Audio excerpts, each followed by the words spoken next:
Welcome ladies and gentlemen, dr.J here. Today I would like to show you my PB of the true ending speedrun category and make a relatively in-depth tutorial out of it. This will not be a beginner-friendly run as it includes relatively difficult tricks you have to perform in order to use this particular route. That being said, it didn't take me that long to learn them, and I'll tell you about how I went about with my practice. So, without further ado, let's begin. I'm doing this run on the most recent patch, 1.5.78.11833. Oh, that was a mouthful. This means that some of the skips used in the version speedrunners actually use, 1.2.2.1, are not available to me.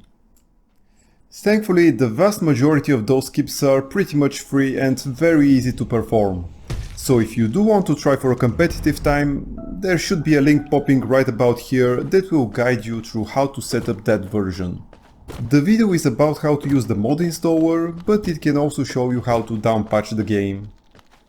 Okay, so the beginning is identical to the any % run. We just need to optimize our movements and head to Dirtmouth.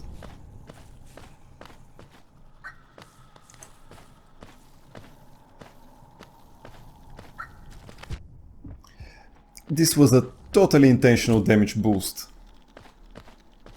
While my movement still sucks quite a lot and there's tons of room for improvements throughout the run, I'm very happy I managed to nail most of the difficult tricks, so I ended up with a reasonable time.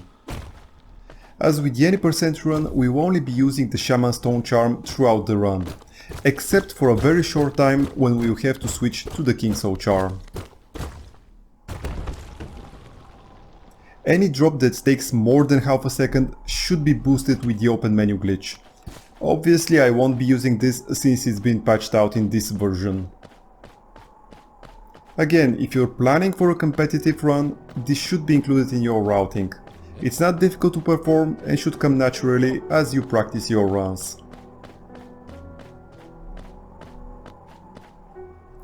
Dropping down in the Forgotten Crossroads, our first goal will be the False Knight. And here is our first divergence from the any % route. We can't skip him and actually need to kill him. This is not so we can gain the city crest, since we won't be using that at all, but so we can access the Felt Champion Dream boss fight. A major part of the run is routing the Dream bosses in order to get enough essence for the Awakened Dream Knell, which we need in order to access the White Palace. And I've still not learned how to use the stalactites to insta-kill those two aspits.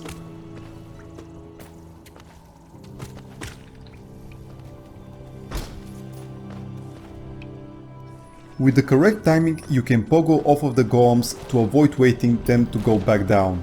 I didn't quite manage to do it correctly, but still saved a bit of time. There are several points in the run where soul management is quite important, but generally just try to avoid all enemies as much as possible. Dew is also not particularly tight.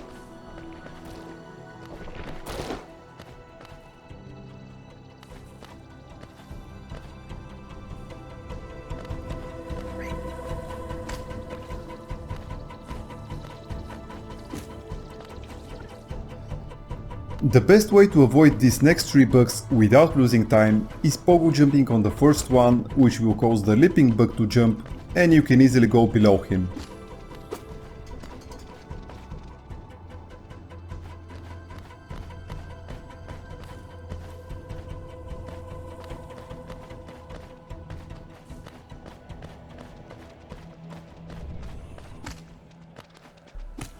Since we don't have access to either the Vengeful Spirit or Shade Soul spells, just try your best to stick at him and hit him as often as possible.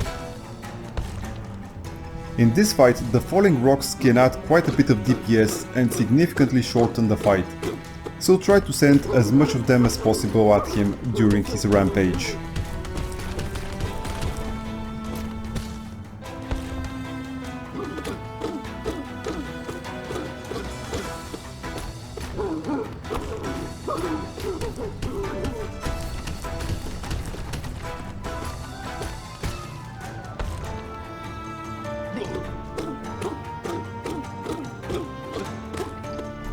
After the third knockdown, position yourself right of him, so once he breaks the floor you can immediately fall down, finish him off and grab the city crest.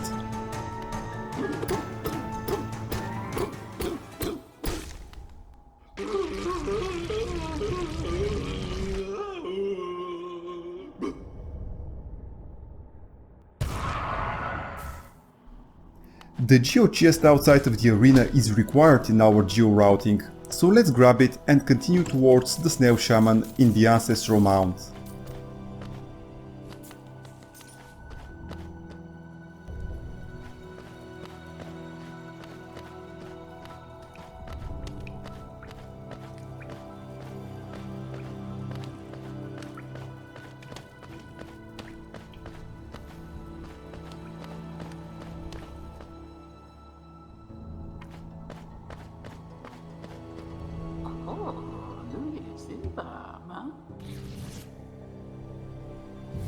After getting the Vengeful Spirit, we will immediately set out for the Elder Balder, which we'll have to defeat in the usual way.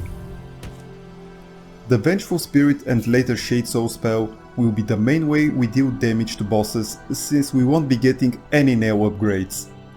This is why we'll have to buy the Shaman Stone Charm from Salubra.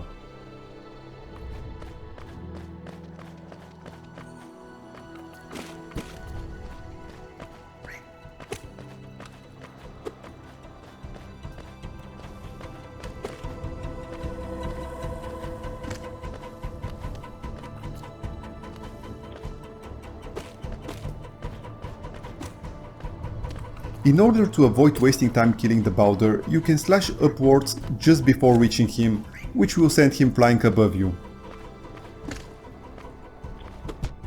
Another intentional damage boost.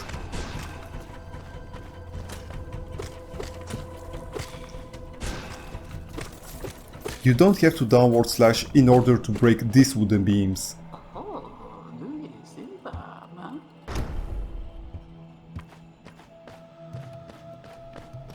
If you're not using the intentional damage boost strat, you don't have to use the bench here.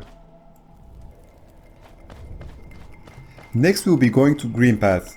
It is very important to properly manage your soul in this next part. If you're using the 1.2.2.1 version, you can one-hit kill the Elder Balder guarding the Green Path entrance by just going near him until he activates, and then going back a bit to before the elevated platform and then simply using your spell. This makes for quite a bit easier soul management, but since this has been patched out, I'll have to lose a lot of time, since I also have to make sure I have enough soul for a skip a bit later. We do have enough soul to kill him, but it's faster to wait for another Balder spawn, so we can build some more soul. Otherwise, we'd have to go back in the vertical shaft in order to generate more soul. And this is the first Vengeful Spirit skip. It doesn't save that much time, but you have to learn how to do it anyway, since we'll have two more much harder versions of this in just a bit. While continuing left, make sure to hit every enemy twice in order to build up enough soul for two more casts.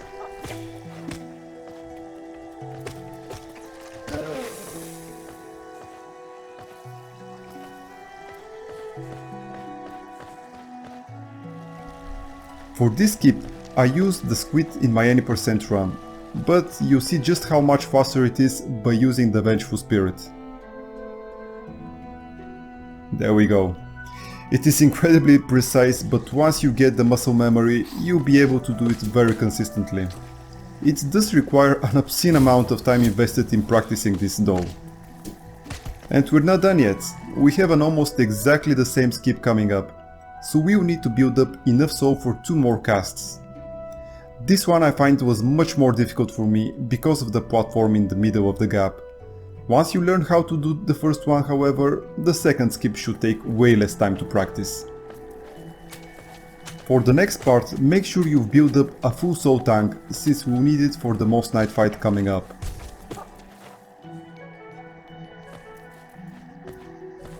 He's easy enough to defeat by simply casting Vengeful Spirits 3 times and finish him off with a single slash. After the door opens, we'll continue and go up above the green path area where Zolt is having his epic battle with the Bench Viking. Then we'll simply go all the way left and drop down in green path again. This time, unlike the any % route, we won't be saving Zolt, since we don't need the Geo from the Bench Viking.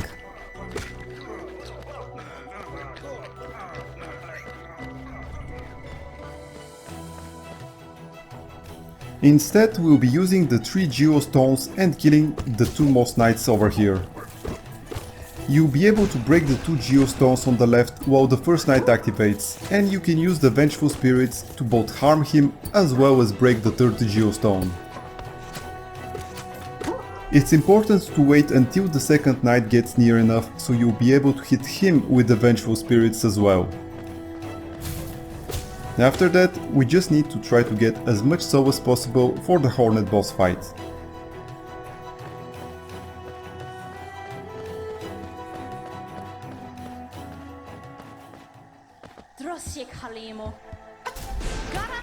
The fight itself is simple enough. Try to stick to her and use your spell anytime you have enough soul to do so. Just make sure you don't miss any of the cast, since she really likes to jump around.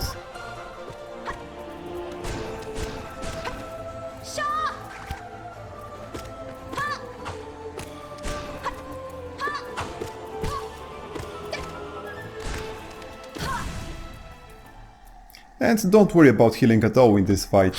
As long as you don't die, we'll get a free full heal once we grab the Mothwing clock and save quit in order to get back to the Ancestral Mount bench. Now we need to go back all the way through the False Knight arena and unlock the stack station. We don't need to use it right now, but we need it unlocked so we can travel to it later.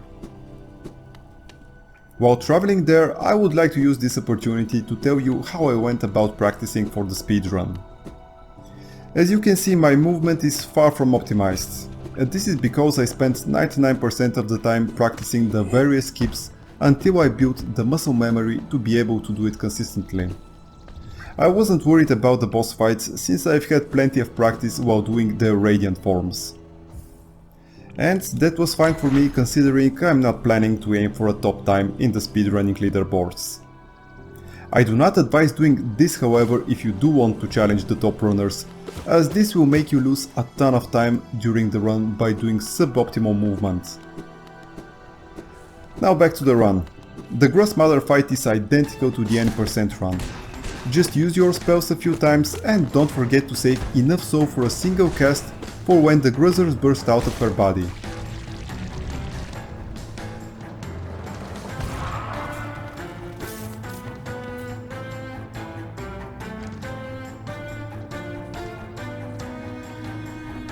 Again, the timing is important since you need to use the spell while they're still clumped together. The next part is one of my favorites to learn. It is quite difficult but very rewarding once you learn it. So after we use the bench, we will enter Salubra's hut and buy the Shaman Stone Charm from her.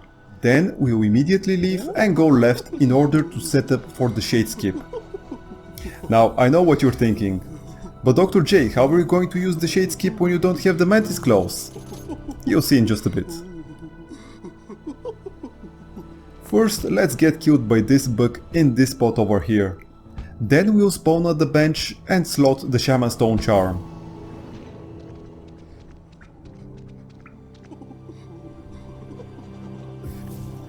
After that, we'll go past our shade and rescue Sly. Going back to Salubra's hut, we will need to gather enough soul for 2 Vengeful Spirit casts. It could theoretically be done with a single cast, but I was simply not good enough to pull it off. Now I just want you to see how it's done, and then I'll explain what I'm doing exactly.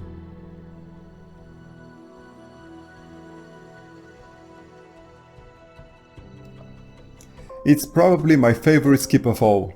When done correctly, it simply looks beautiful. So on to the explanation while we're crossing the Blue Lake.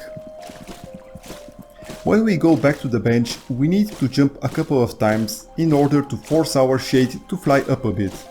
Then we jump and bump into it, which baits an L slash from it. With proper timing, we can pogo off of the nail slash and then use a spell so we give enough time for the shade to rise up a bit. Then we pogo off of it and use another spell to again give time for another rise. This should place us high enough so we can pogo the shade again and then dash right, reaching the ledge to the blue lake exit. Like I said, this could be done with a single cast, but requires insanely tight timing of the jumps, slashes and pogos. And for the amount of effort it requires, I don't consider this to be worth it. Okay, so during my explanation we've already got trapped by the dreamers. So let's escape their prison and grab our dream nail. After getting the dream nail, you could use the glitch which allows you to move while the transition happens, but I didn't bother with it.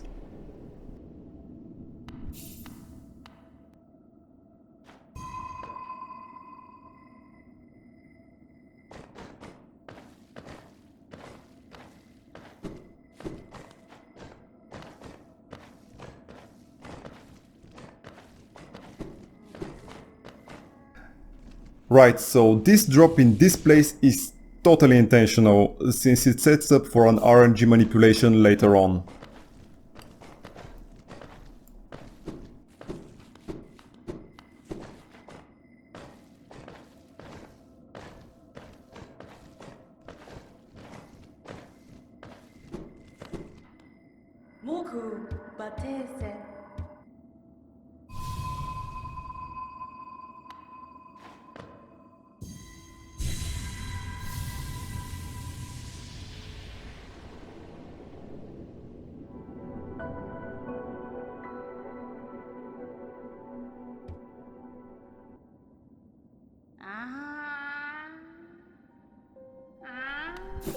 After getting out of the Sears abode, we'll drop down to the stack station, unlock it, grab the bench and travel back to the crossroads.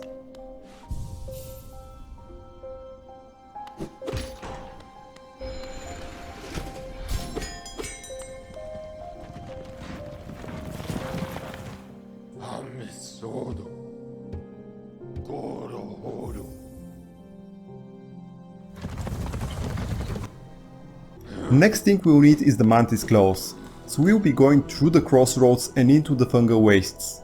The next few rooms have some fun movement optimizations because of the golems. It is possible to get through that last golem without getting hit, but the timing is quite tight. Here we can set up for some nice pogoing by first hitting the bench fly and then continuing on to the golems. It lines up quite nicely.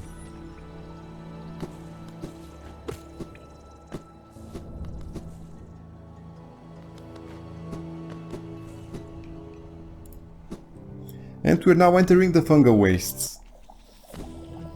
The movement here is quite simple, so I won't be commenting until we reach a fairly significant skip we can perform after a few more rooms.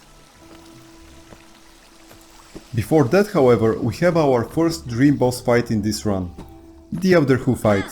It's not a difficult one, but it's very RNG dependent. Which is why I used that RNG manipulation in the dream world earlier.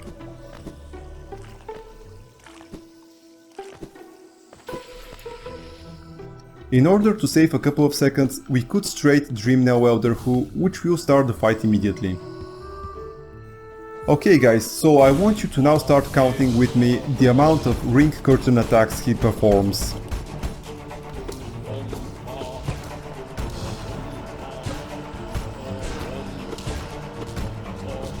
That's one.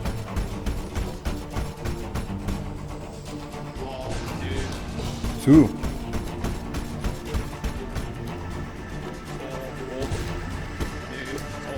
3.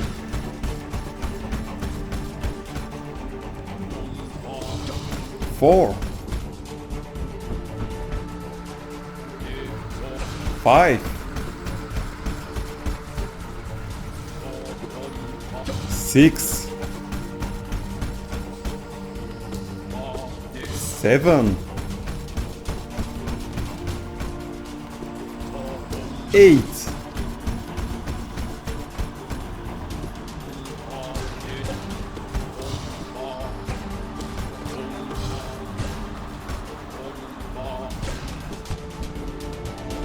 9, 10,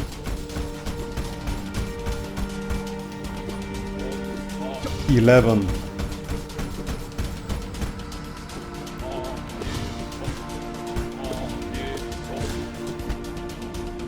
12. As you can see, our RNG manipulation was a resounding success. I am fairly certain this was a record number of ring curtain attacks. Obviously this wasted a huge amount of time. But what can you do? Anyways, it's time to go back to the roads to the Mantis village.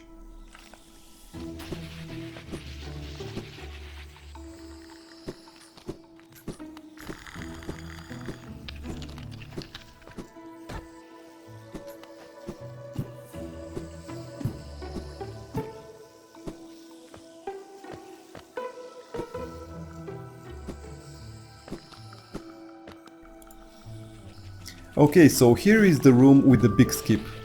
We can use the Spork's projectile to reach the left exit, which will lead us directly above the Mantis claws. As you can see, I didn't perform this skip. I've practiced this skip for tens of hours and still couldn't manage to do it even once. No idea why. The way you're supposed to do it is by first pogoing off of the projectile itself when it's at the appropriate place, and then pogoing off of the explosion from the projectile. I took the long way around, which is not that terribly long anyway, but it would have still saved me at least 30 seconds. Another skip you could perform here is, after hitting the switch, to use the Mantis Utes to pogo off of them instead of going all the way back and climbing on the upper floor. Unfortunately, this setup really only works if you've already used the previous skip, since you can then bait them in the correct position.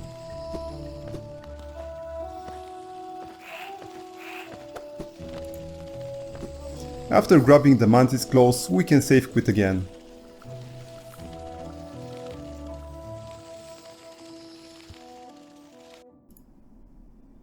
Now let's code the stack in order to set up for later and go all the way left near the exit to the blue lake, so we can fight Zero.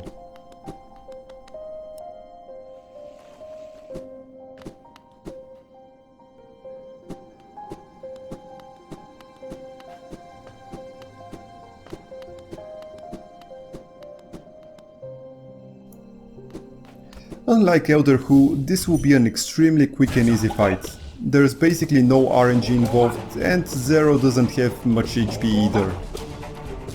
It is important to use the Vengeful Spirit when you have a high chance of a double hit.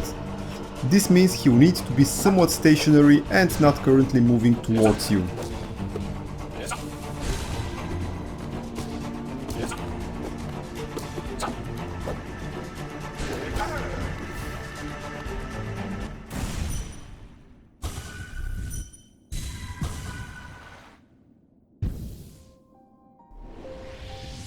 After gathering his essence, it's finally time to visit the City of Tears.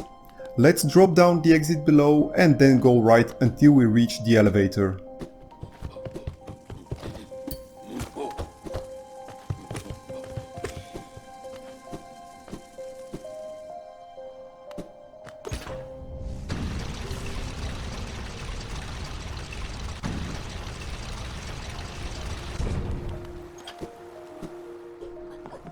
The whole purpose of our visit in the City of Tears right now is to gather enough geo for the Lumafly lantern. There will be quite a lot of back and forth between the different areas in order to optimize the gathering of geo. First we'll head towards the King Station stack station in order to unlock it and grab the Hallownest seal above the station itself.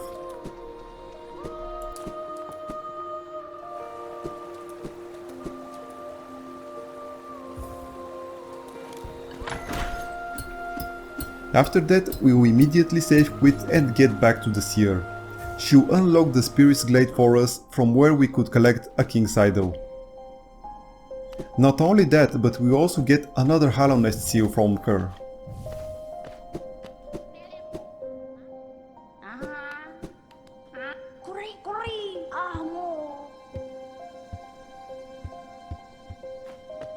dulu, kau sehat. Sangat, lukani.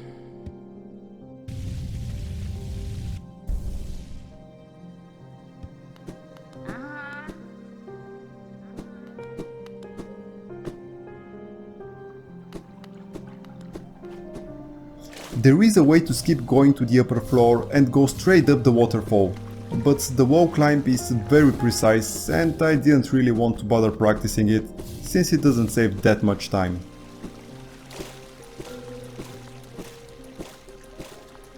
Now after grabbing the king's idol, we will save quit again and go to Dirtmouth.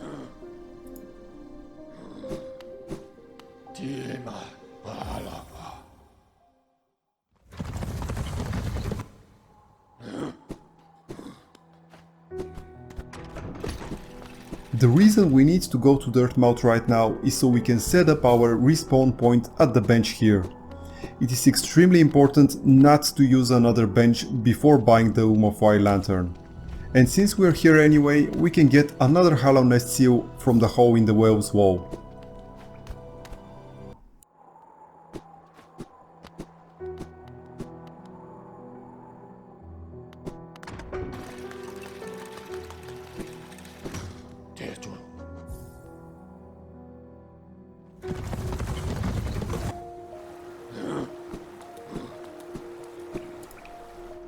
Now that we're back in the city, we'll first go mug the golden bug in his home in the eastern part. It's a good idea to build up enough soul for a single vengeful spirit cast, so you can clean up the bugs in the first room quickly. Optimally, you should juggle the golden bug by hitting him, forcing him to jump, then using an upward slash, then turning around, hitting him again and casting a vengeful spirit. Rinse and repeat until he's dead. The timing is a bit tight, but once you get a good rhythm, he'll go down relatively quickly. It is important to do this since he's quite tanky and you can lose a lot of time here. Next we will need to go to the Watcher Spire by using the background object skip we used in the any % run when we went for the Dreamer here. However, right now we will not be going for the Dreamer, but using the shortcuts through the spire to the western part of the city. There is a skip in the 1.2.2.1 version of the game, which would have saved us quite a bit of time. In that version you could hit the lever operating the door on the right through the floor. In this patch, however, you need to do it the intended way by defeating the Great Husk Sentry. Unfortunately, I took some damage going there and decided to eat the time loss and get the bench here. Which in hindsight turned out to probably be the correct decision, since I would have otherwise died and lost even more time. It's still quite a significant time loss though, since I can't save quit and get back to Dirtmouth after dealing with Lem anymore. And really the whole point of coming to Watcher Spire this time is exactly that. To reach Lem and sell my vendor items in the fastest way possible. Now we can climb up and go through the exit at the top and then all the way left through the long corridor connecting to the western part of the city.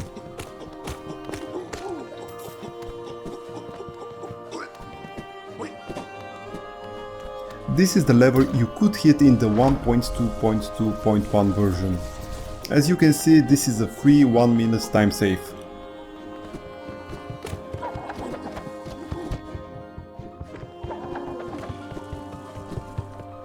We go all the way left, open the shortcut and then drop down to Lamb.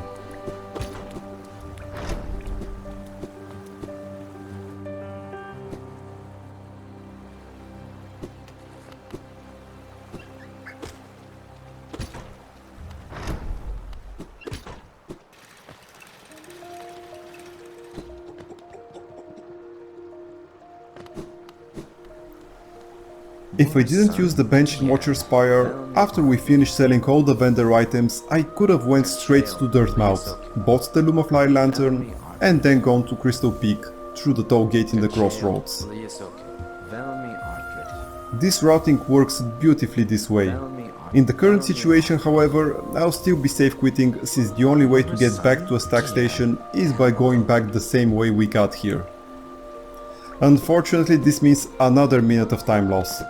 So just due to this skip, I could have easily shaved 2 minutes from my total time.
Now that we're finally back to Dirtmouth, we can visit Sly, buy the Lumafly lantern and go back to the stack station.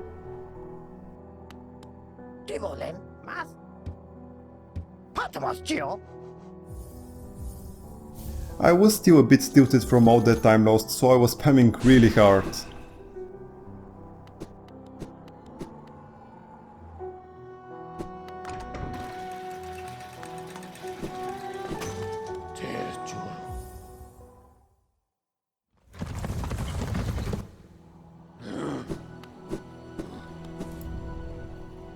The shortcut to the Crystal Peak is just over here, right near the fake wall with the grub.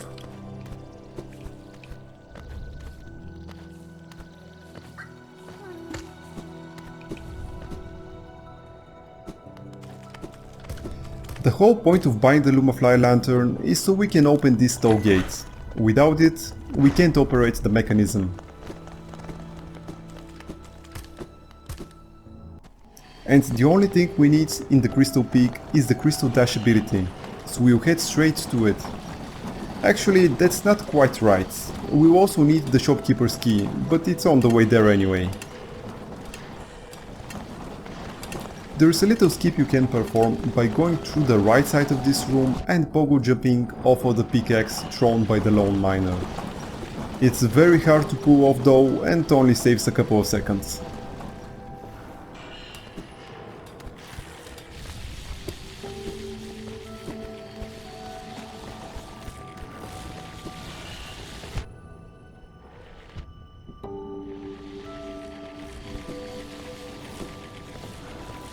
Don't worry too much about your health. In most cases it's better to damage boost through than wait for a safer moment.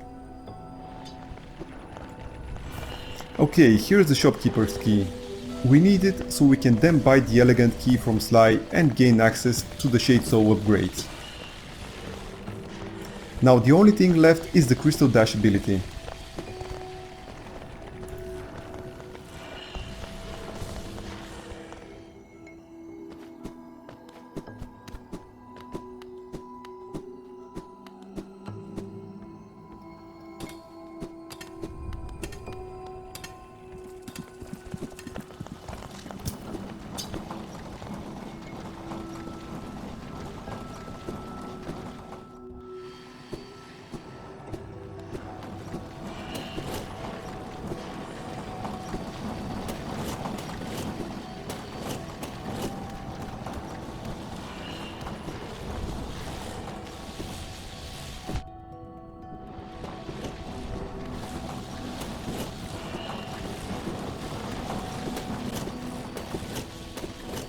I'm extremely happy with how the cycles lined up.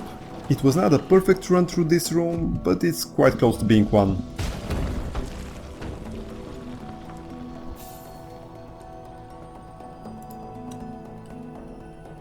After getting the Crystal Dash, we can save quit so we can go back to Dirtmouth, give the Shopkeeper's key back to Sly and buy the elegant key.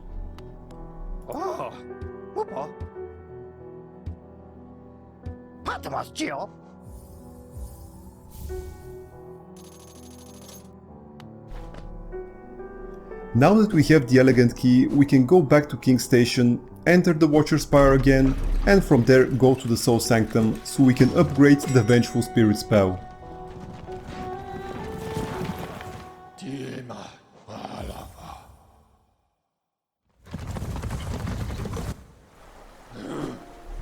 Obviously, since we now have the Crystal Dash, we should try to use it whenever it makes sense.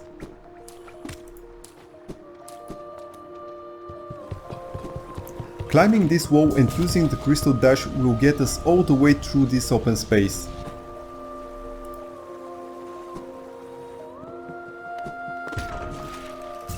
And again, we will need to use the background object in order to reach the entrance to the Watcher Spire.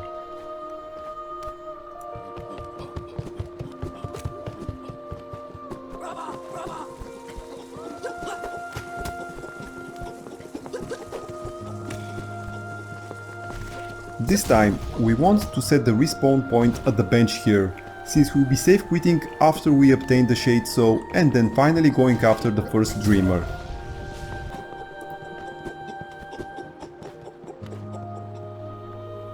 A precise positioning on the wall here can get us all the way across this room.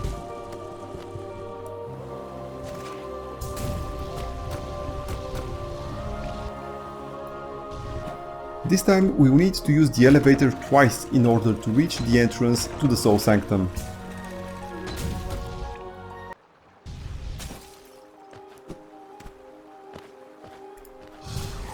After a quick fight with the Soul Twister, we can go through the exit up above. Now we use the Crystal Dash again until we reach the elevator to the left. There we'll be passing by the shortcut where Cornifer is right now and continuing up until we reach the door for the elegant key.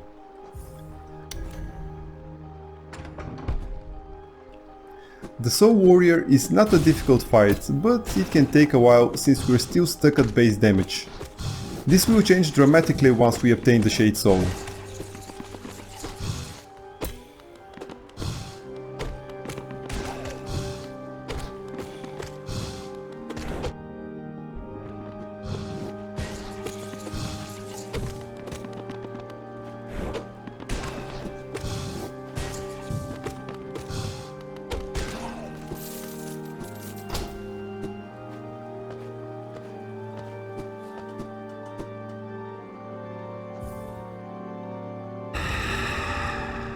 After getting the Shade Soul, we immediately save quit and then continue up through the Watcher Spire until we reach the Watcher's Night boss fight.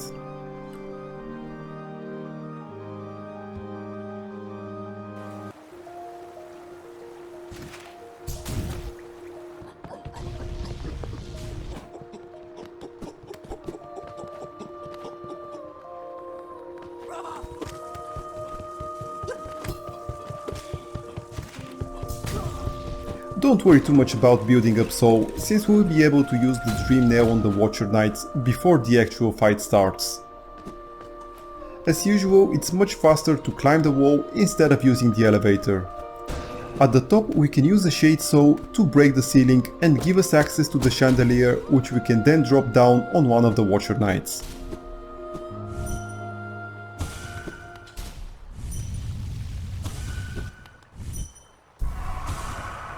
This fight, unlike the Radiant version, is actually quite easy. Simply lining both of the knights for the Shade Soul will melt them quite quickly.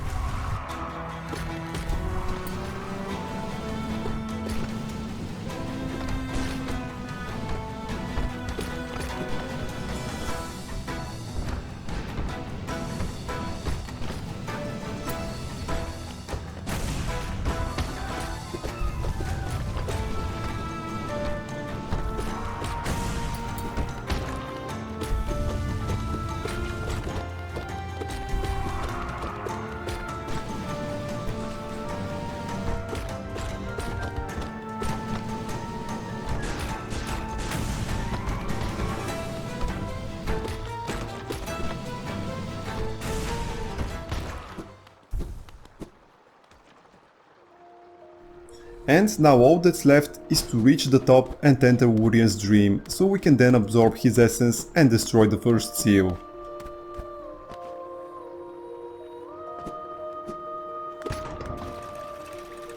Of course we'll be climbing the wall again.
Now we need to head back, call the elevator, drop down along the wall and grab the geo chest on the left, since we still need a bit more geo.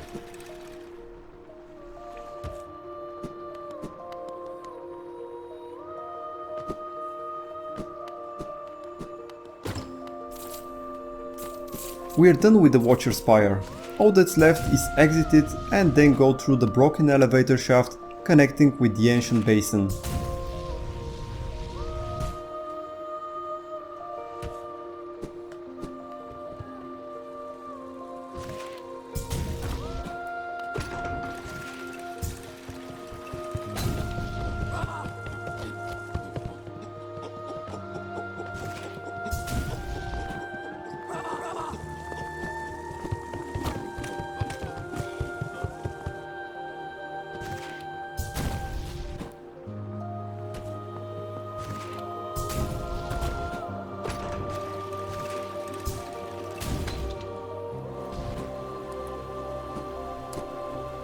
It's a bit of a hassle dropping down the shaft, since there are plenty of platforms that impede your fall. The only way to do it fast is by memorizing the platform's placement, so you can preemptively dodge them. Crystal dashing here is a bit of a hit or miss. I mean, you have to crystal dash anyway, but occasionally one of the winged sentries may stand in your way, thus cutting your crystal dash short. Not sure if it's completely RNG dependent, but you have to go for it anyway. The first thing we need to do in the ancient basin is go unlock the tall bench to the left. Afterwards we can continue towards the broken vessel fight and the monarch wings. We need it unlocked so we can safe quit back to here once we're done with the left side of the ancient basin.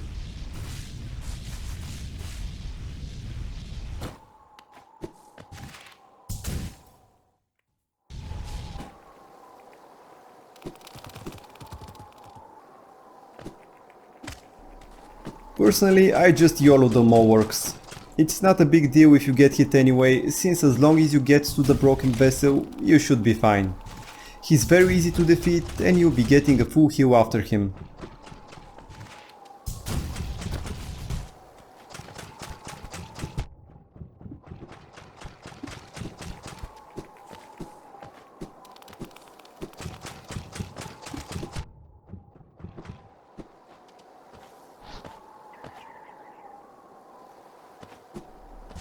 Two masks is plenty to kill him without much worries. If I had only one though, I would have healed, since you can always get unlucky.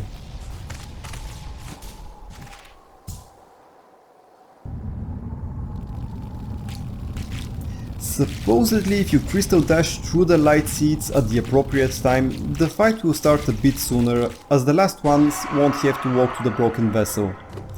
I haven't timed it, so I don't know whether it's true.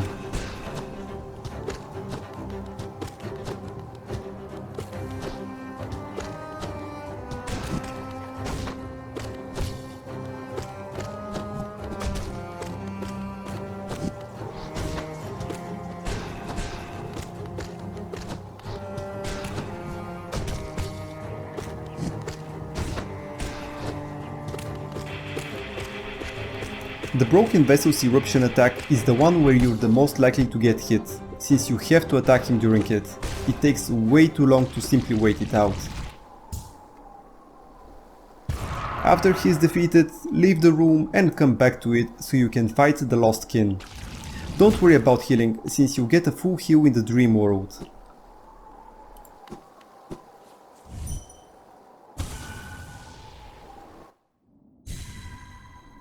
You could simply drop down and pogo off of the spikes. The arena is right below us.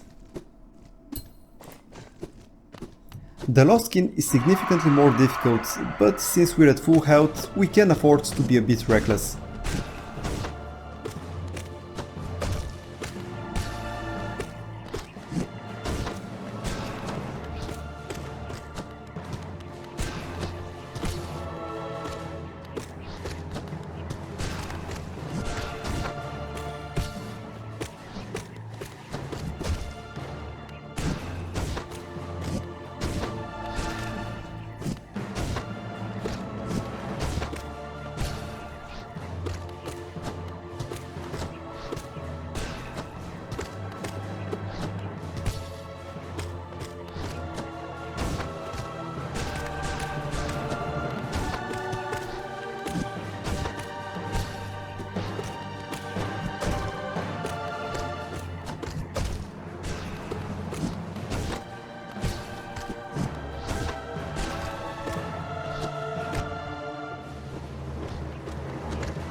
And with him defeated, we can continue left until we reach the Monarch Wings. After which, we'll just save quit and get back to the tow bench.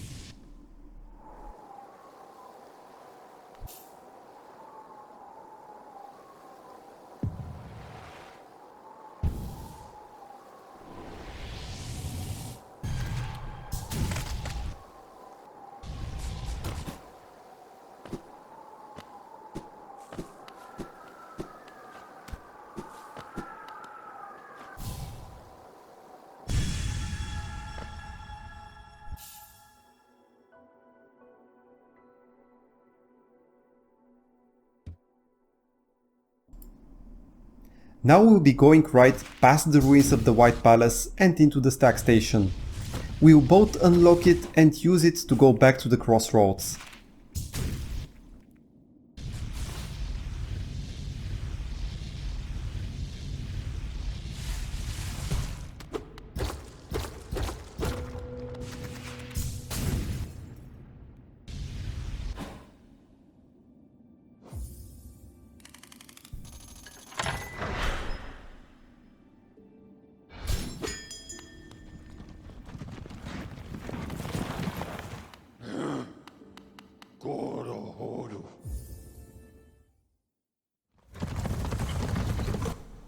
When we arrive at the crossroads, we'll have to use the bench and then go back to the False Knights arena so we can fight the Felt Champion in the Dream World.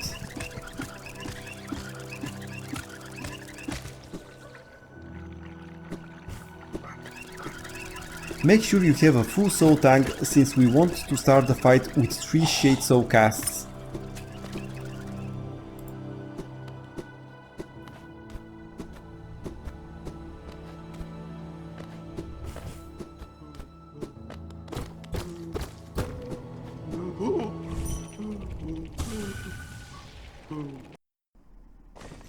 In order to get to the Felt Champions arena, you can simply crystal dash left and then drop down.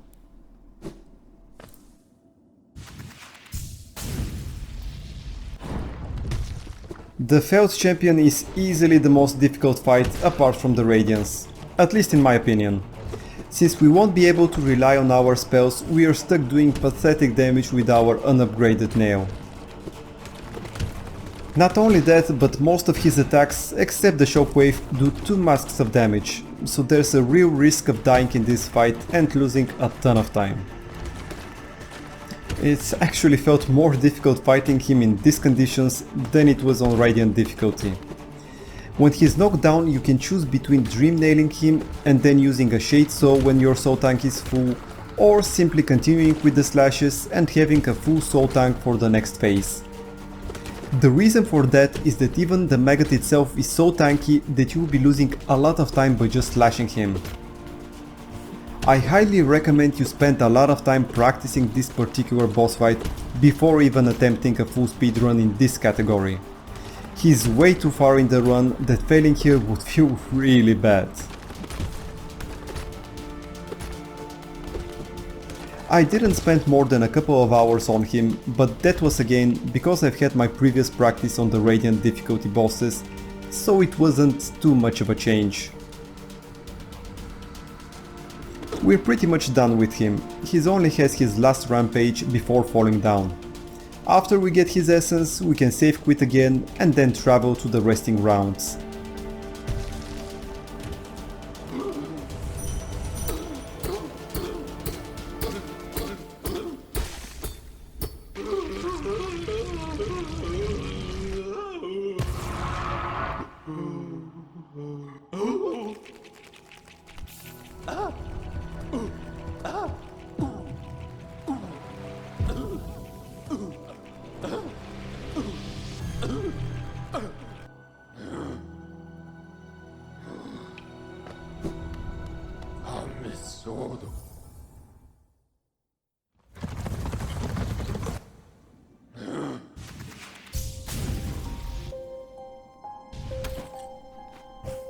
The reason we need to get back to the Seer at this point is because we have enough essence for the Dreamgate ability, which will greatly speed up the next half of the run.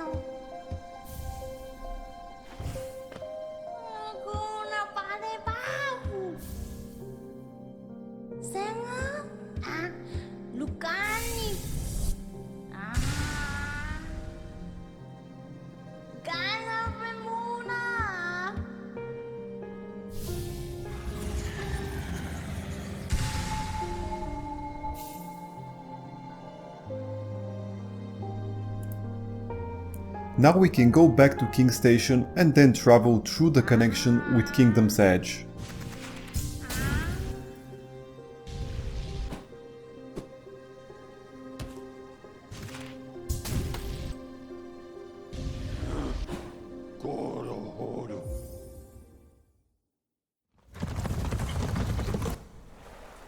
Before continuing, let's place a Dream Gate here. We need to go to Kingdom's Edge so we can obtain the King's Brand. When we do it though, the respawn point will be placed where Hornet saves us. Thus we won't be able to use the save quit teleport. You may wonder how we could reach the King's Brand when we don't have Isma's Steer ability. But there's a very clever exploit we can use that will allow us to get past the acid pool. With relatively precise dashing and double jumping, we'll be able to get past the point where dropping in the acid will place us on the platform to the right, from which we could then simply crystal dash further to the right. And now we only need to go to Hornet's boss arena while building up more soul on the way.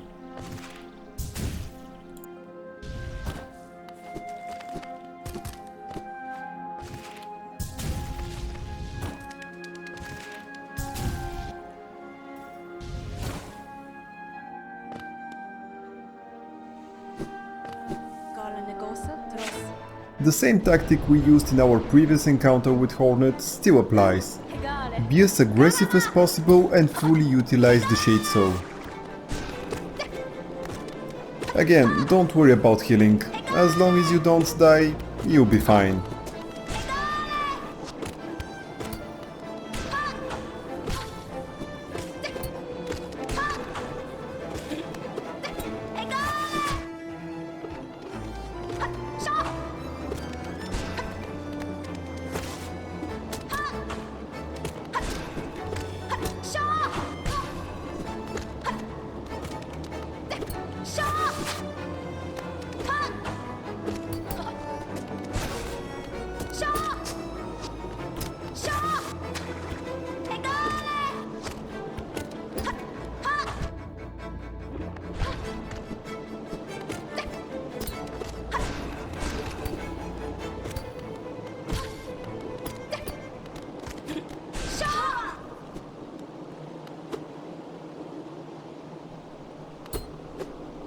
Yeah, you actually have to go near her in order to talk with her. Stupidly lost a few seconds here. Now we'll crystal dash to the King's Brand, collect it, and crystal dash back. After Hornet pulls us out of the rubble, we will immediately use the Dream Gate and get back to King Station.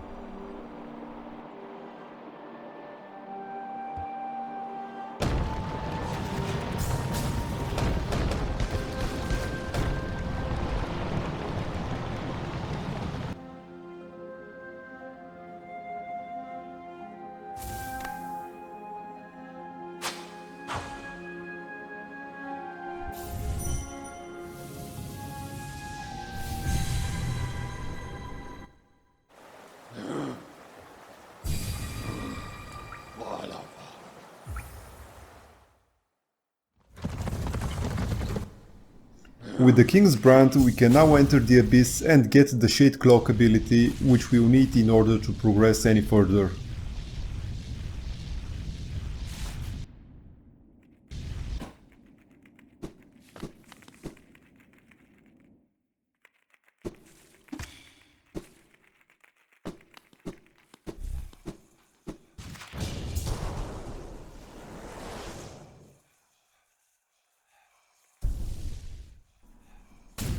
Dropping down the Abyss is similar to the broken elevator shaft. You simply have to memorize where the platforms are in order to avoid them. You may also wonder why I've killed that crawler. This again is an RNG manipulation, of course. Once we've reached the bottom, we can immediately start the Crystal Dash.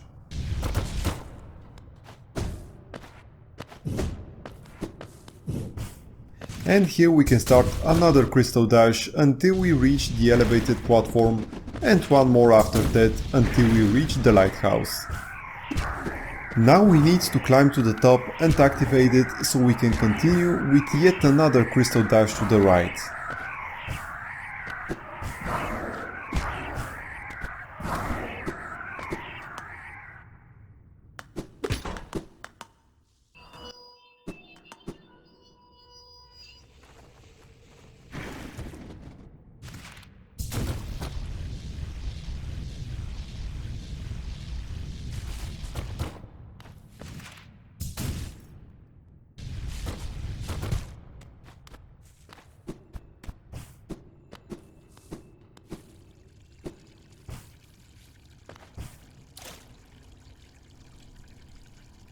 After getting the Shade Cloak, we'll be once more using the Dream Gate to get back to King Station.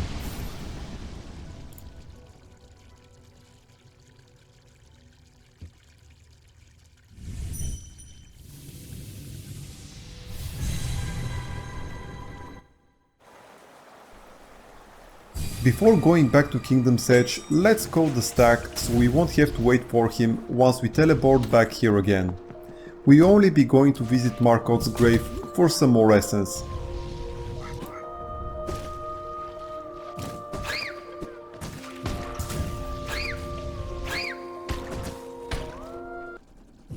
It's a good idea to use the Bullflies to fuel your soul tank while traveling to Markot.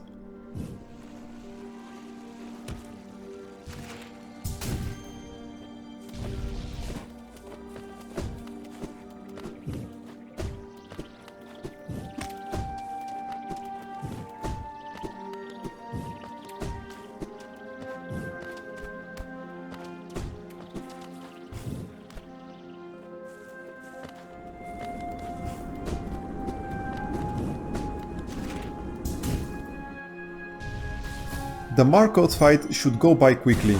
He doesn't have a lot of health and a few well-placed Shade Souls should finish him off quickly.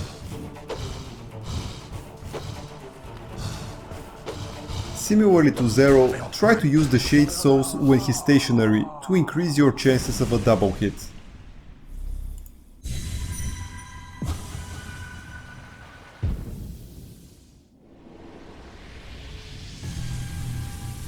After we use the Dream Gate, we should travel back to Dirtmouth and go all the way back to the starting room.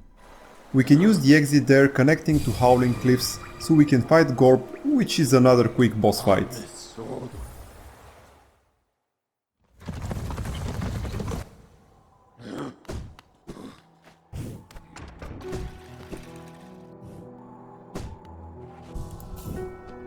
Let's not forget to use the bench here so we can save quit after we deal with Gorp. We can actually go through the entirety of this area extremely quickly with a few well placed crystal dashes, which is why going back to Gorp makes a lot of sense compared to the other dream bosses.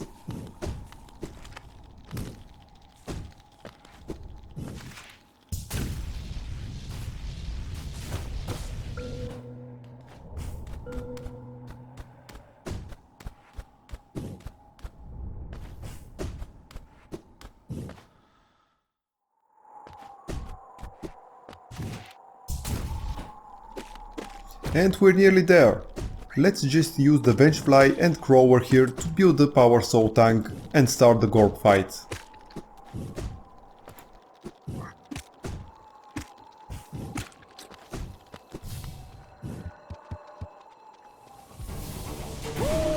Same as Zero and Markot, if you use the Shade Souls when he's stationary, you can get double hits and melt him in seconds.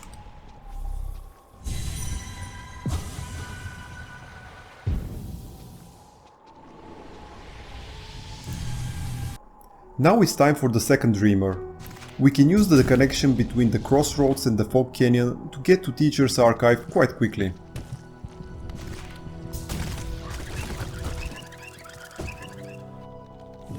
The drop through this shaft can be quite tricky because of the volatile Gruzzers, but thanks to our RNG manipulation earlier, it went through without a hitch. This room is quite fun to go through. If we cut our crystal dash at just the right time, we could get past the golem and make him kill the Vengefly as well. And we've already seen this skip in the any % run. It took me a lot of time to learn it back then, but the muscle memory was still there, so I've never had any problems while doing my attempts in this category.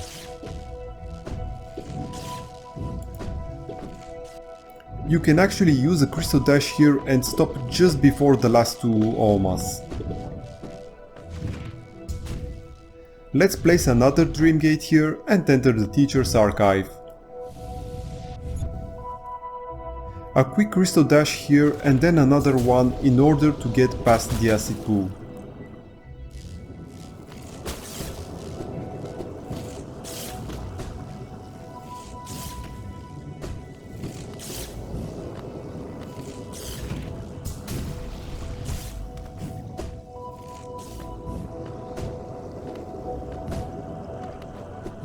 After starting the fight, Uumu will always rise to the same place, so you can go there and get a free Dream Nail hit in case you need some more soul.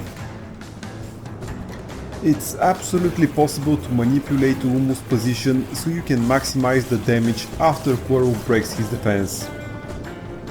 This is why a one cycle fight is possible, though you also have to be a bit lucky in order to get double hits from the Shade Soul. It does require a lot of practice though, and this type of fight is not particularly fun for me, so the best I was able to get is a 2-cycle fight.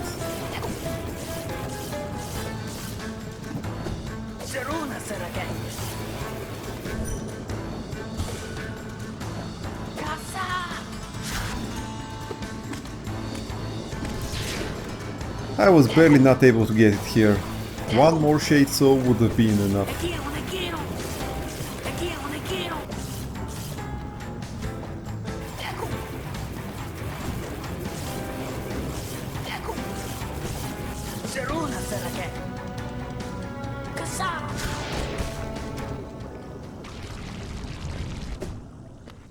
Now we can go kill our second Dreamer, and then we'll use the Dream Gate to get back outside of the archive.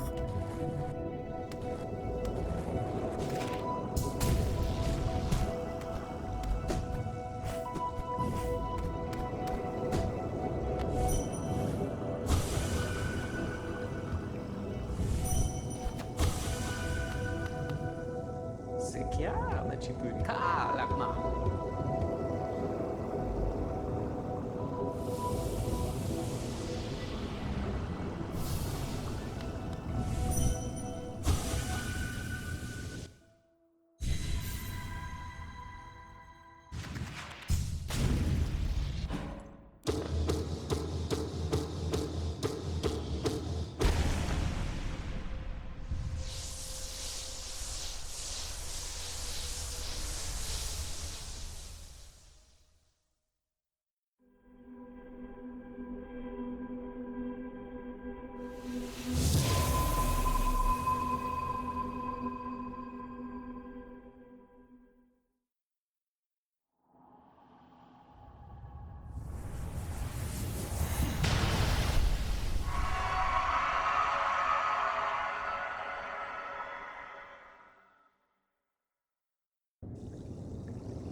We'll crystal dash left and open the shortcut to that part of the fog canyon where we'll place another dream gate.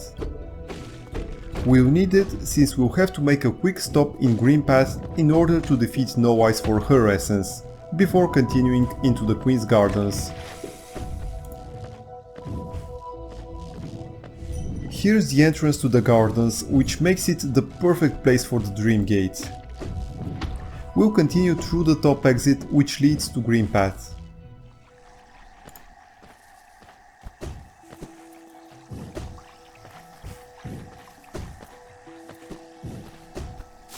A crystal dash here, and let's not forget to cut it short before the leaping husk.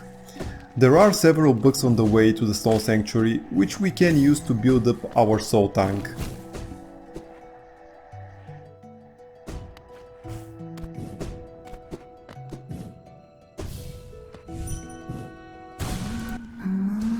No Eyes is actually not that bad. She only needs 4 soul shade hits, so the RNG of her teleports is not a huge problem. Also, don't be too scared of taking damage, but don't go too crazy either. It will be a while before we get a full heal. And now we can dream gate out of here and enter the Queen's Gardens.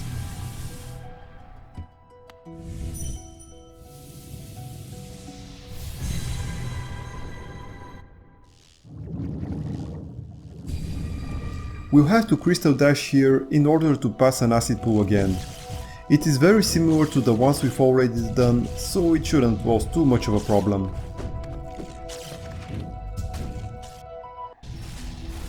Our first goal in the Queen's Gardens is the bench in the area. It's quite a ways off, so be prepared for a long trek. We can start the crystal dash just above the spiny husk in order to save a couple of seconds.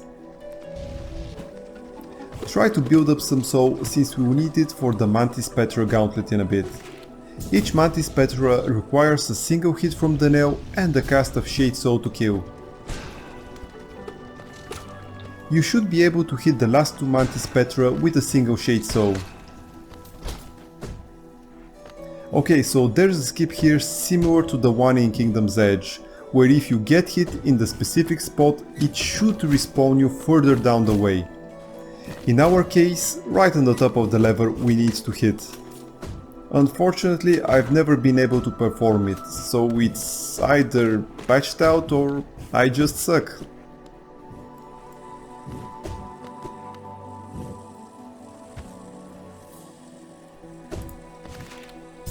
The bench is all the way to the left. We will have to keep dodging quite a lot of Mantis Petra on the way there, but also try to rebuild your soul tank again.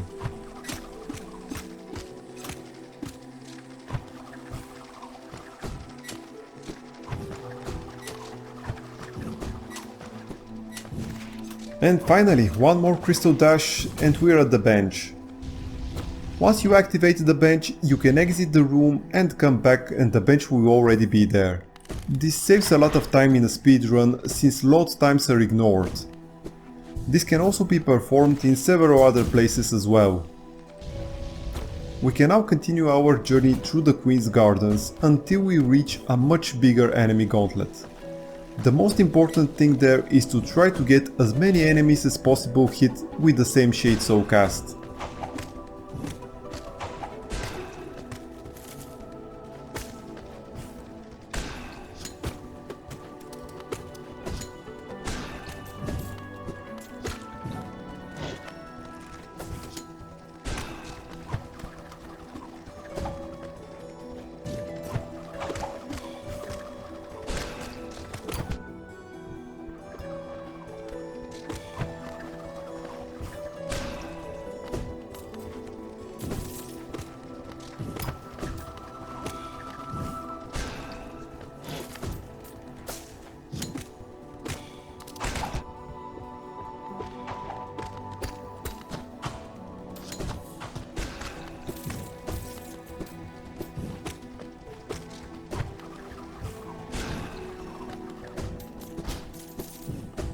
Next we need to reach the stack station and place a dream gate above it before continuing through the Ludo infested part of the Queen's Gardens and eventually reaching Marmu.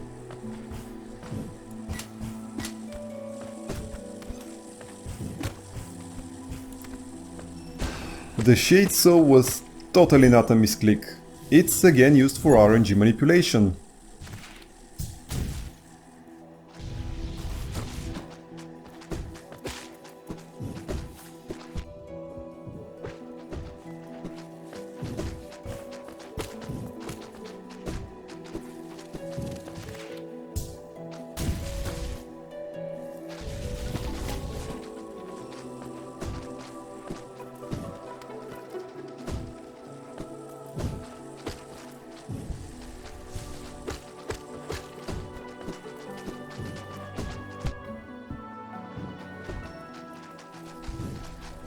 There we go.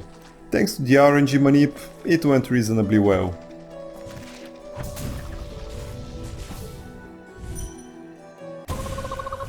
Marmu is a bit annoying to land a hit on, since she's quite nimble, but thankfully she doesn't have too much health, so even if you whiff a couple, it still shouldn't take too long to defeat her.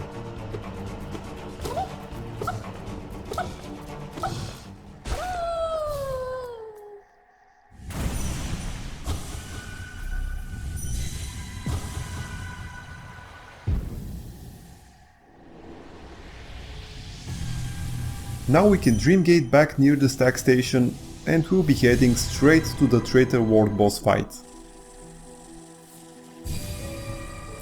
I'm a little bit low on health, and since there are no full heals until the boss fight, I spent a couple of seconds healing up.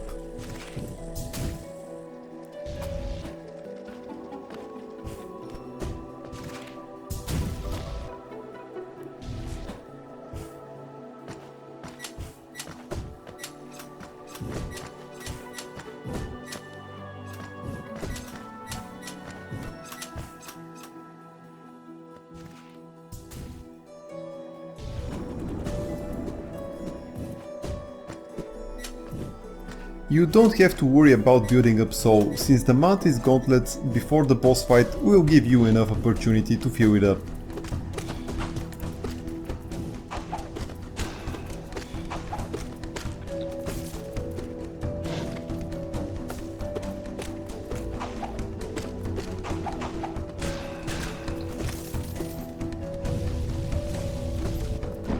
Well, I didn't really play this out correctly, but at least I'm pretty safe from dying in the fight. Though that shouldn't really be an issue, since the Traitor Ward is quite easy. He has an incredibly simplistic pattern of attacks that are well telegraphed, so you shouldn't really be taking any damage at all.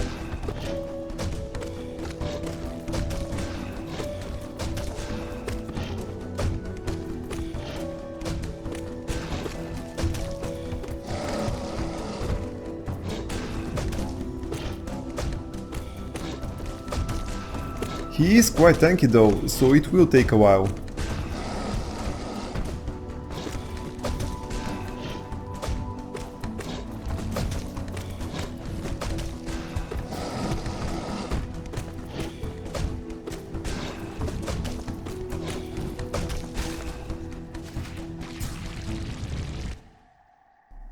Once you defeat him, it's time to visit the White Lady. Start a crystal dash to the left and end it at the entrance of her retreat.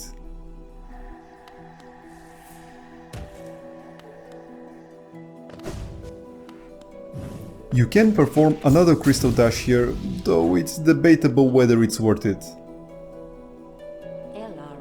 Once we get her white fragment, it's time to save quit and drop down in Deep Nest.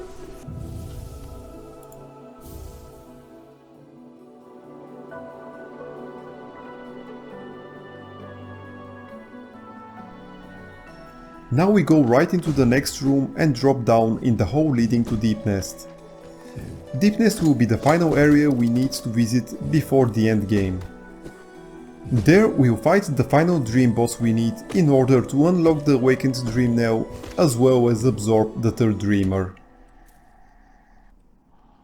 Considering how big and convoluted an area Deep Nest is, our visit here will actually be extremely short.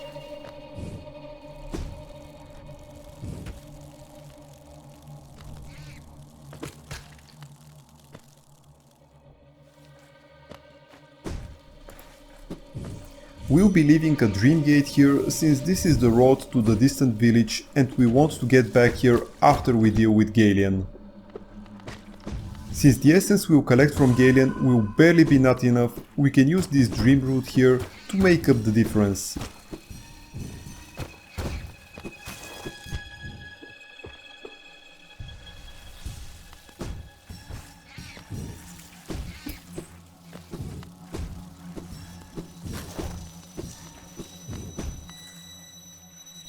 There's a very cute way to get past the stalking devout.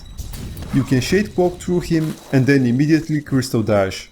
You'll be able to do this before he can attack you. We're almost near Galen, so use this opportunity to fuel your soul tank. A crystal dash here and we'll arrive at his grave. Similarly to Zero, Markot and Gorb, Galen is a very quick fight. Again, try to double hit him with the Shade Soul.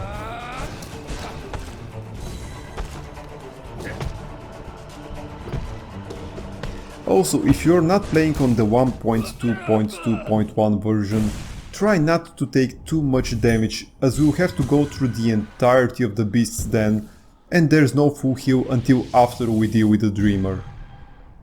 So we Dream Gate and then Crystal Dash left.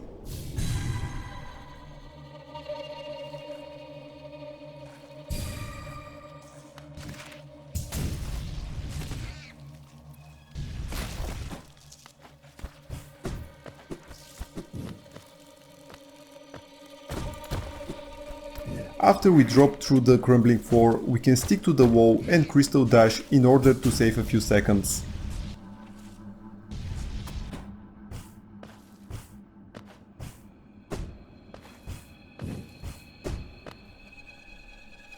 There's a huge skip here that is unfortunately patched out.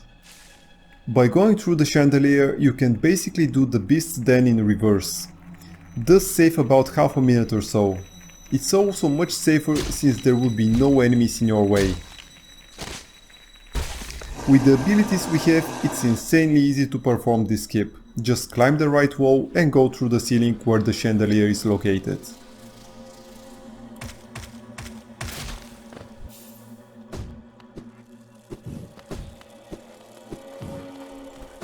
We'll be shade cloaking through all the stalking devouts. There's no need to engage any of the enemies here.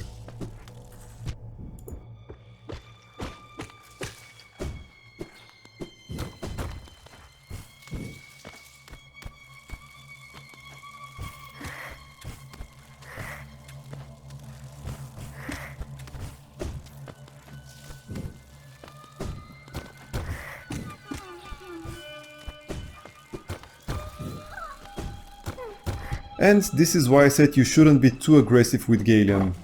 It's very difficult to go through this area both fast and without getting any damage. We've managed to reach the Dreamer though, so let's remove the last seal, exit the Beast's Den and go unlock the stack station in the distant village.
We've gathered enough essence so we can go visit the seer for the last time and upgrade our dream nail so we can finally enter the White Palace.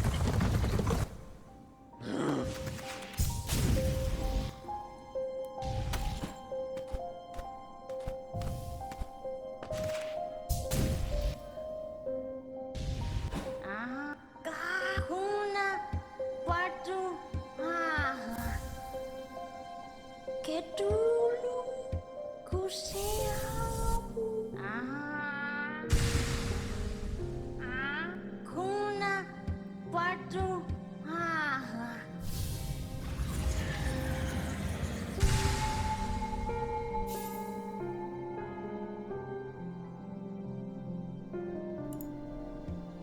Let's go back to the stack station and travel to the hidden station. We're almost done with the requirements for the true ending.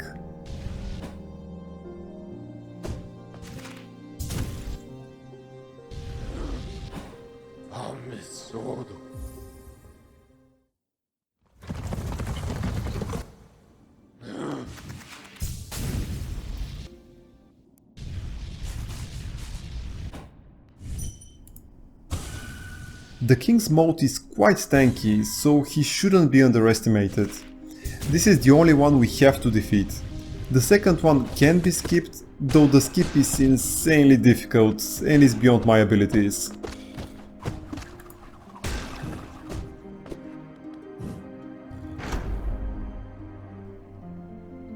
With a couple of well-placed crystal dashes, we can pass this room quite quickly. My second one wasn't precise enough, but it still did the job well enough.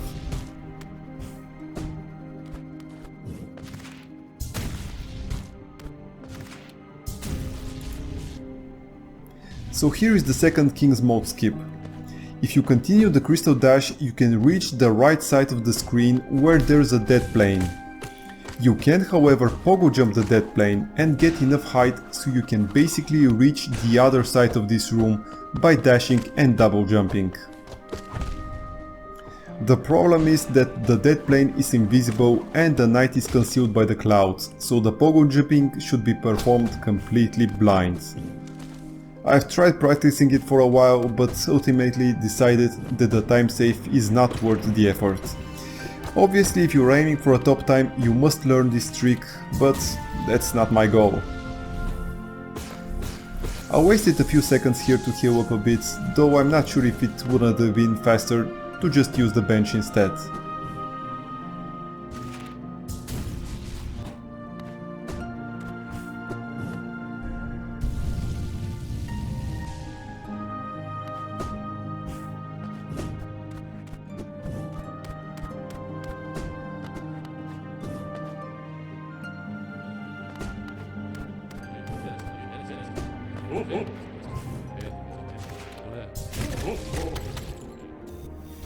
This room is done pretty much the intended way.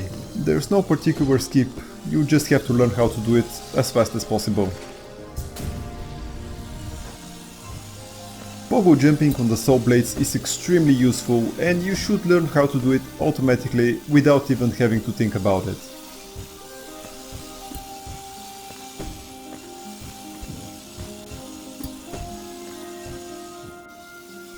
Again, no real skip here. You just have to memorize the timings.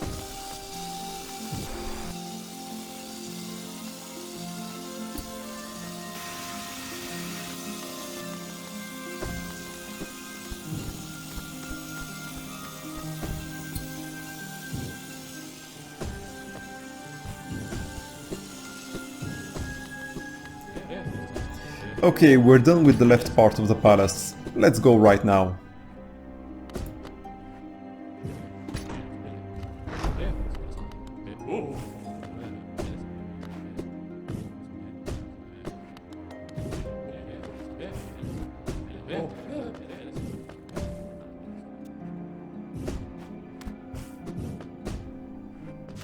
The next couple of rooms should be done as intended. Again, it's all about learning the timing of the saw blades.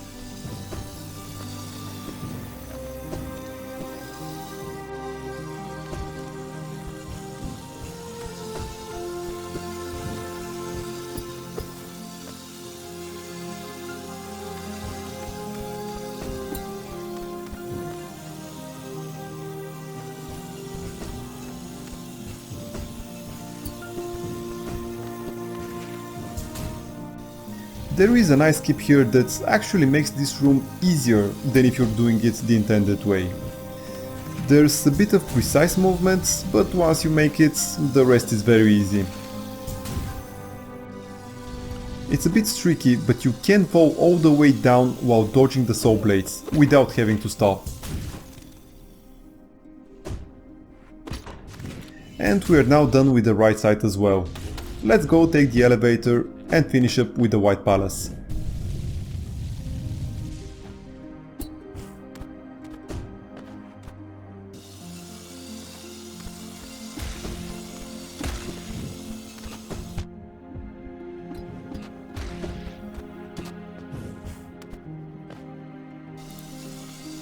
You can skip a significant part of this room with some precise pogo jumping and movement.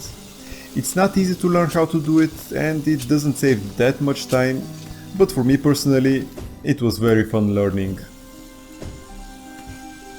The rest of the room is done as intended, there are no more skips.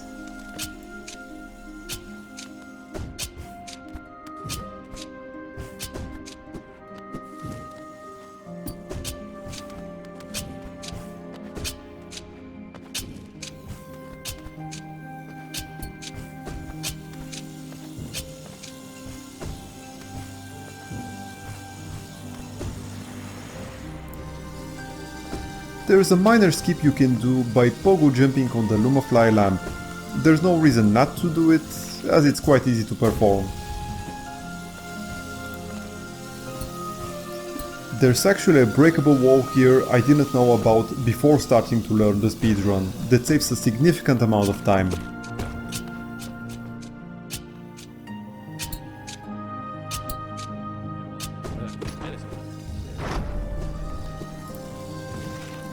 There's only a little bit more until we are done with the White Palace. It is done more or less as intended. I almost messed it up really badly, but still managed to do it without any deaths or other significant time losses.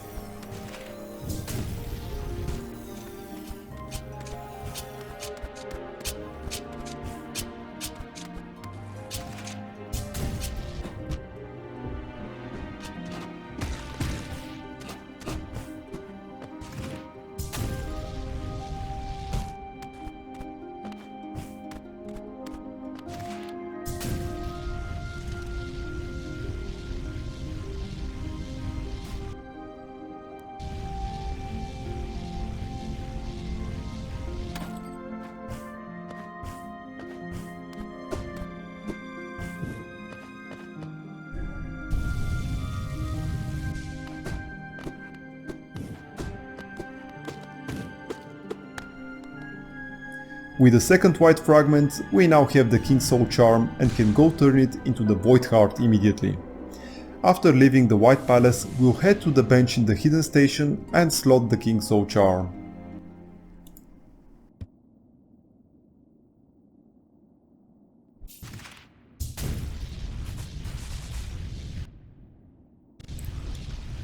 Obviously we'll have to overcharm since we didn't pick up any extra notches, but that doesn't matter at this point since we shouldn't be taking any damage until we get the Void Heart Charm anyway.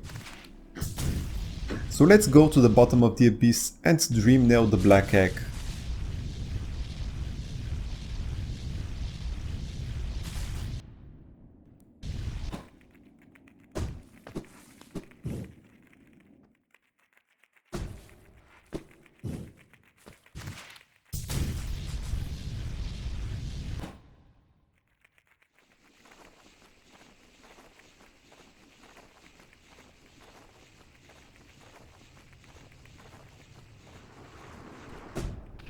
Just wait a bit and the floor will crumble by itself.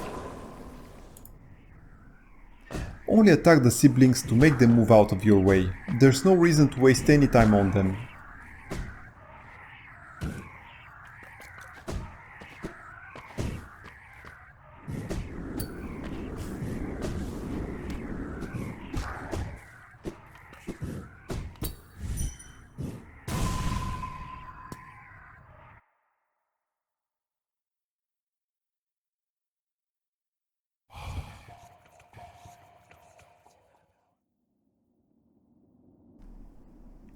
The climb to the top is very straightforward. It's again all about memorization of the perfect route in order to get up there in the fastest way possible.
After we wake up, we'll save quit again, take the stack back to Dirtmouth and drop down the well so we can enter the temple of the Black Egg.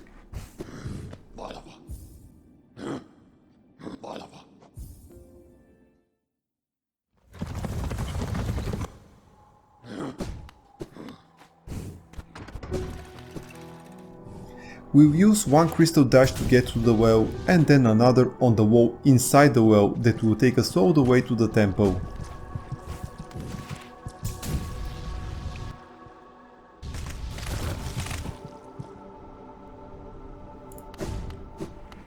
We don't need to talk with Hallownest to make her appear in the fight with the Hollow Knight. Let's just enter the Black Egg and crystal dash straight to the room our sibling was sealed.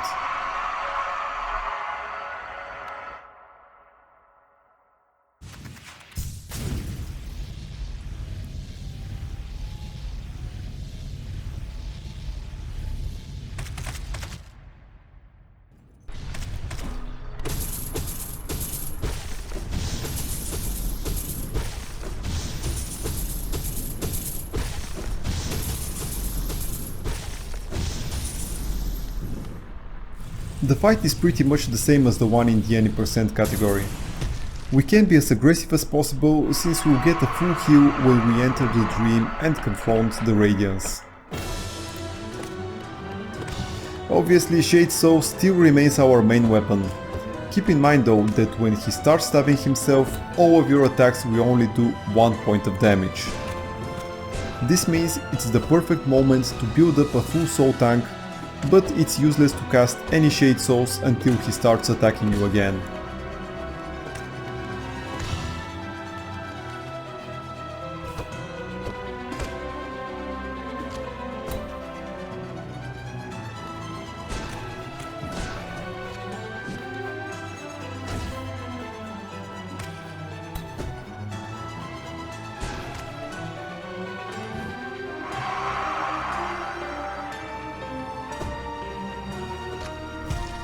I wasted some soul healing here because I had a nearly full soul tank anyway, but ideally I should have used the Shade Soul more frequently.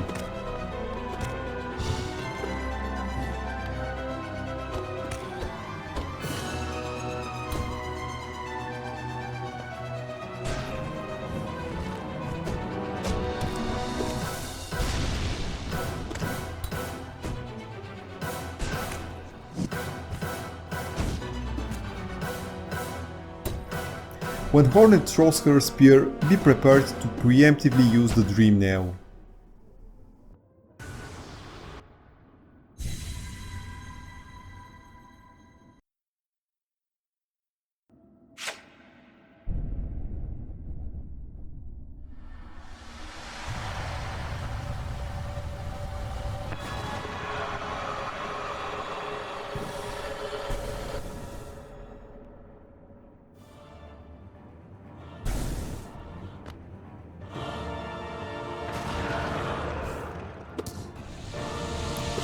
The Radiance fight felt extremely awkward to me. I was so used to having all of my other spells and also being able to rely on the significantly better damage of my nail that making it all about using the sheet soul took some getting used to. And having such low health meant that I could afford very few mistakes. So without even realizing it, I started using a lot more pogo jumping on both the spears on the ground as well as those traveling horizontally. The Radiance's orbs attack still remains the main problem, so when she starts casting them, be prepared to immediately lead them into the ground. I find that trying to dodge them usually wastes more time, but it really depends on where they spawn.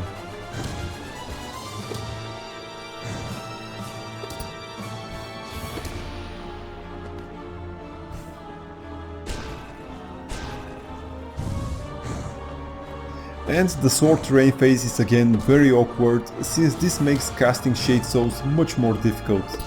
You have to be really careful, since the knockback from the spell may cause you to bump into a sword.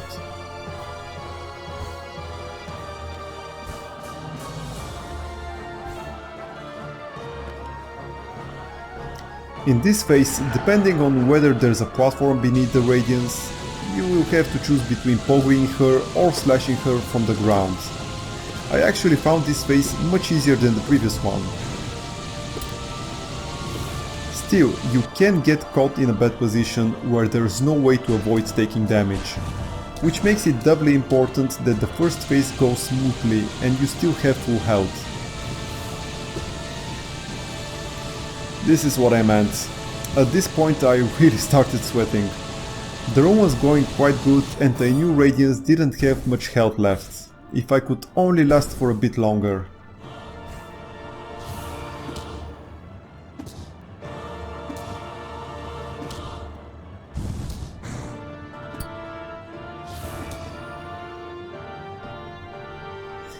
And we're done. There was still a slight risk of dying, but I was more concerned about trying to climb as fast as possible rather than getting hit by one of the beams. Especially since I decided to heal up so I can afford a single hit.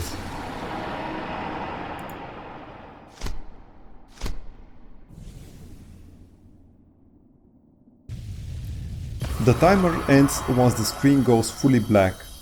Since I was using an RTA timer, I can't be exactly sure where's my place on the leaderboards, besides going through the entire video and manually timing the load times, which I'm not going to do. But I should be at around 40th place, which is plenty good, I think. Most importantly, I had an awesome experience learning this speedrun, and I very highly recommend you guys try it as well. It actually advises you not to use a timer at all, unless you enjoy the competitive nature of the speedrun. Simply learning and then performing the tricks is a lot of fun in and of itself. While we're watching the cutscene, I would like to thank you for experiencing this journey with me, and I hope you've enjoyed it. If you did, I would hugely appreciate if you press the like button and leave a comment below. And if you didn't, I would still appreciate your feedback. In any case, I hope to see you again soon, and until then, have a good one.